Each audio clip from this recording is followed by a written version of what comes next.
Hello there, welcome to another great video game ideas not used podcast, GVGINU for short. As always, I'm Andre, and it is a pleasure to share my thoughts with you. So I decided I'm going to talk about some Sega games, either games that were developed or published by Sega, developed and or published by Sega, that I would like to see make a return, whether it be from the Master System days up to the Dreamcast days or to current, well, not current generation, which we're still seventh generation officially until the Xbox One drops tomorrow. But yeah. Basically, I'm gonna go with sixth generation and back is what I'm talking. Anyhow, I'm just talking Sega games, strictly Sega games. Like I said, either developed and or published by Sega, no one else, unless like I said, they were published by Sega. One game I would love to see make a return, and the first game I'm thinking of, Chicana Forever, man. I'll give you a little bit of backstory on it. Um, it was actually based on a comic book called Chican. The game is amazing for what it was when it came out in 1992. This is a difficult game, but not difficult in a way that it's cheap. Difficult in a way that it takes a lot of time to figure out how to do things in order to progress forward. And I have yet to beat this game. I have it. I've tried playing it quite a few times. I cannot beat it yet. That is the level of difficulty that it is, and this is legitimate difficulty. Now, I'm sorry, but here's one thing I'm going to say. If you consider yourself a hardcore gamer, go back and play this game and see if you can run through it. If you can't, you might want to reconsider calling yourself that. Just a side note. But I'll give you some backstory on the character. Chikan is this like really highly skilled martial artist and swordsman, and I might as well say he's like a weapon master, pretty much. Um, he was so strong and so confident in his abilities, he challenged death to a battle and beat death. And in exchange for his victory, he was granted eternal life. But death isn't somebody who's just going to be like, well, okay, you beat me, so you get what you want and that's it. No, no. See, what was also granted, as well as the eternal life, was a curse that was given to Chikan so that he would be surrounded by the world's horrors at night and he wouldn't be able to sleep. He would literally have to hear and see these things that are, the normal person wouldn't be able to comprehend or envision. And he has to fight these things. Like, he has these supernatural evils that he has to destroy in order to be able to find peace. So the curse is he has to stay alive as long as these evils are around, and once he destroys them, he can rest, is eternally rest. At least that was the whole point.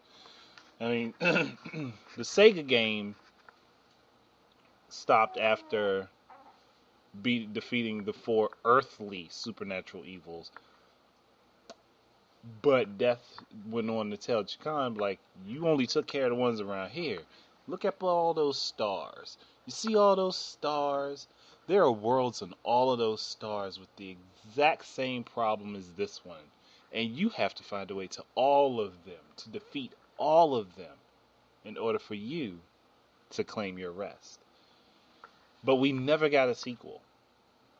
And I think if they go back and remake this, reboot it, and then continue it, it would be a successful franchise. Especially for those who like 3D brawlers. Like, you like God of War? I'm sorry. This is what God of War was before there was a God of War. That's how I look at Chikan. And you don't have to take my word for it. Go back and play this game. Go play it. Just do that. Trust me. You won't run through this game on your first try. If you think you will, you're denying yourself. You're not denying yourself. You're in denial. Because I've been a gamer for a long time, and this game still hands me my behind. Okay, next game, Jewel Master. It came out before Chicana. It was a year before Chicana. This is another game I love. I mean, I didn't really quite understand the story back when I was younger, but I knew the game was fun. It provided me with a nice challenge. It's a little slow. I'll give that. It's a little slow. But once you get into the game, you get going into the game, and you collect the rings with the elemental jewels on them, it actually starts to pick up. Where you can combine jewels to do different things and make different attacks. That was very creative back then. And you don't really see that happen much nowadays. So I would love to see this game redone in a full 3D adventure quest type of game. Because it suits it. I mean, I think this is what would have been Sega's version of The Legend of Zelda if they could have done it in a fully 3D world. That is where I see it. It's on par with that kind of standard. And this is another game. Like, this game I didn't officially beat. I'm sorry. I got to the end of the game so many times I got frustrated and I cheated and beat the game. But it was creative for the time. And it's well worth it. If you have not played or heard of Jewel Master, go back and find it. Trust me. Trust me. This is another game that provides you with a decent level of challenge, and it's not like it's done in a cheap way. It's done in a way so that you can see what's coming at you, but you have to be quick enough to react to it. And with the character moving kind of slow, like I said, it's on you. Next game, Kid Chameleon. I don't know. Maybe I'm the only one that has been calling for this, but I would love to see this game done in full scale 3D platforming action. And you know who I would want to handle this game? I would want Nintendo to handle this. Because we all know that Nintendo is good at making 3D platformers. And Kid Chameleon has a story that is worth it. I'm going to run you through the story. A virtual reality arcade game called Wild Side arrived in town and every kid played it. Nothing seemed out of the ordinary until kids began to disappear. The game's boss, Heady Metal, had freed himself from his scripted AI, and he was using his new freedom to kidnap every kid who could not beat the game, which was all of them, until now. A boy named Casey, who called himself Kid Chameleon, enters the game and must defeat every level, every boss, and Heady Metal himself if he wants to save the others. That is a story that would be worth playing and fleshing out as a Kid Chameleon game in 3D and be set up in a way so that you could actually save individual kids as you went along and unlock new characters, which is something that they didn't have available for the Genesis game. And I'm pretty sure any of us older heads, as far as gaming, I'm not like an old man, but as far as video games is concerned, I'm probably ancient. I've been playing games for 20 plus years. I'm probably what you would consider one of the older heads of gaming. But I'd say this was more or less Sega's version of Mario. But this is Mario with the ability to swap costumes, sort of like what Link could do in Majora's Mask. That's basically what it is. I would love to see this done as a 3D game. A fully 3D game. They don't have to change anything about the story. All they would literally have to do is make the game longer, even though the original Genesis cartridge, that game is long as, oh god, it is super long. The game has like over 100 some odd levels. I think officially it's like 145 or somewhere around there. And there was no password system set for this game. Like I said, you consider yourself a hardcore gamer, go back and play some of these games I'm naming.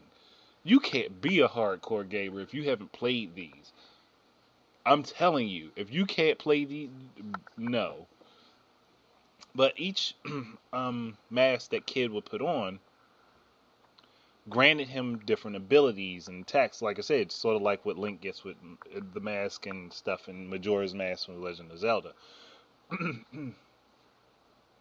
Each mask would have like a special ability that could either augment his strength or kill a bunch of enemies on the screen or give him extra lives, as well as the moves that come with those different outfits and masks. Like, and that was super appealing for the time. And this is a game from 1992 that did all of this. 1992. We're in 2013 right now. We can't get games this creative. I'm telling you, it would be worth it. I'm telling you, it would be worth it. I mean, obviously, there would be saves and things implemented in the new game, and like checkpoints and stuff. The original Genesis game didn't have that. And trust me, the game is so easy to get frustrated with when you're playing, but at the same time, it's also so fun. And this is from personal experience. I've made it to the end of the game like maybe twice. Twice. My whole time ever playing it. Twice. And that was with utilizing like level shortcuts and skips and things like that. Not like cheat codes, but skips within the game that were already there. Trust me. You play this game, you'll understand. This is a marathon game. Literally. So, it would be honestly, it would light me up with a big smile to see this redone.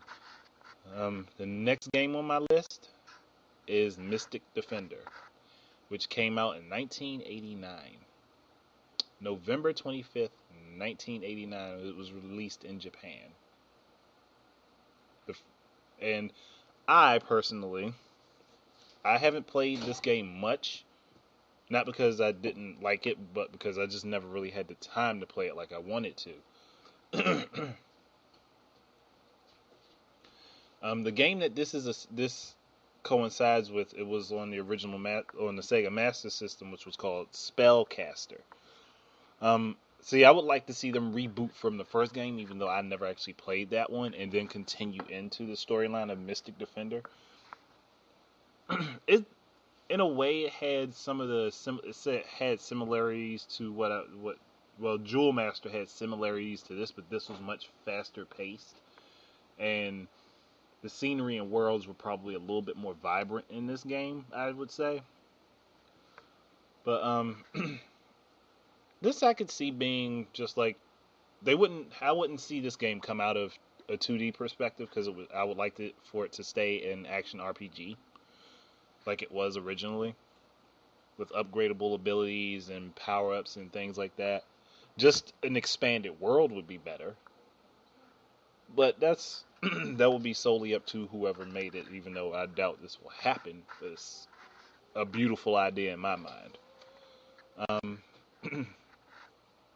I still have a few more. The next game on my mind is Headhunter from the original Dreamcast PAL region, and it was also on PS2, I think released worldwide for PS2. And then the sequel game was released on the PS2 and the original Xbox. I would like to see Headhunter come back. Doesn't have to be like a reboot of the series. Maybe just like do a collection of the first two games and then do a continuation, do a third game. But I enjoyed the game a lot.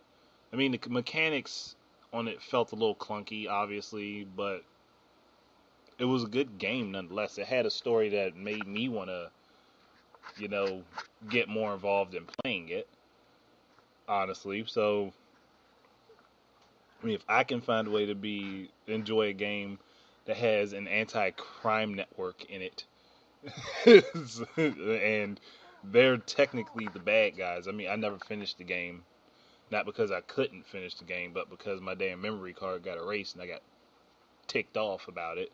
So I didn't go back and play it again. I still have that game. I'm probably going. You know, I'll go back and do it. I'll go back and play it once I get my capture card and all that stuff. I will go back and play this game and do a playthrough and beat it officially, and I will let people see me do it. But I'm rambling on. The game it was solid. It had a very solid foundation. So I would say this would be something that Sega should go back and just check into seeing how well they could do. I mean, yeah, not every game is going to be for everybody, but this I think was a decent enough game to warrant going back and, like I said, doing the collection, an HD collection, and then starting off with another game for the series. Next game, Eternal Champions. I don't know how many people know about Eternal Champions. It was one of the most difficult fighting games of the 16-bit era. It definitely was. It was on the Sega Genesis as well as the Sega CD, which was they had a special edition made for the Sega CD. But it was generally a very difficult video game to play, and it was highly fun for me as a child. But but I probably shouldn't have been playing it because of all of the different fatalities and things that happened within the game. But yeah, it's definitely a game worth playing. I mean, anybody who has a Wii can go ahead and find it on the Virtual Console. At least the first game. You can't find the Sega CD game because I think technically that game was actually a sequel rather than just a game itself. But it was definitely fun for me to play. And I would hope that other people can find enjoyment in it. It was very technically advanced for what it was. If you haven't played Eternal Champions, I say go ahead and give it a try out. It was an interesting game. There were a lot of things that could happen. You could kill people with the scenery, and the characters had special moves that did it. Just go ahead and go back and actually, play that game and see what it's all about. There's nothing else I can really say about it. You have to play it for yourself in order to understand. Okay. I think I have maybe one or two more that I would go ahead and say could definitely use remakes or continuations. Panzer Dragoon. I've never actually played anything past the first game because they're so hard to find. But it was amazing. So, if anyone has the opportunity to go back and play any of the Panzer Dragoon games, do it. People treated the Sega Saturn like it couldn't do 3D games and it couldn't have good games. Trust me, those people were completely wrong. Panzer Dragoon is one of those games it's one of those must-play games. So I would love to just see them re-release all of the games in like one large, massive HD updated collection so that I could go ahead and buy them and play them. So it's like I've never played any of the games past the first one. Literally. Never played any of them past the first one, and that upset me so much that I could never find those games. And I was always looking for them. Heck, I look for them a lot now and still can't find them. That's what sucks. But I'll keep on hunting, and I'm going to move on to the next game that I was thinking of. You know, I think I'll end it with this one too. I'm going to stop at this one. You want to know what that game is? Rent a Hero. And I know this, the name is so odd. Rent a Hero is actually a game I've never actually played. I've seen it in action and I was interested in it, but I've never actually played it. The first time I actually even encountered the character was in Fighters Mega Mix for the Sega Saturn. And I was like, who's that dude there? This is literally a character who can get beat out of his superhero costume and becomes pretty much useless. Like, that's what Rent a Hero is. But when he has the suit, he has a lot of abilities and things that he can utilize, which is what was the fun part of, playing the game and was the fun part of the character. Like I said, I've only seen the game in action, but I think it could definitely use a reboot. It really could. And if you haven't played Fighters Mega Mix, you take a look at that one too. But yeah, I think that's really pretty much it. I've rambled on for over 20 minutes about some classic Sega games that I liked, and I think I'm going to end it here. So thank you for listening. Keep your eyes and ears out for more of my stuff, and until the next time, enjoy your game.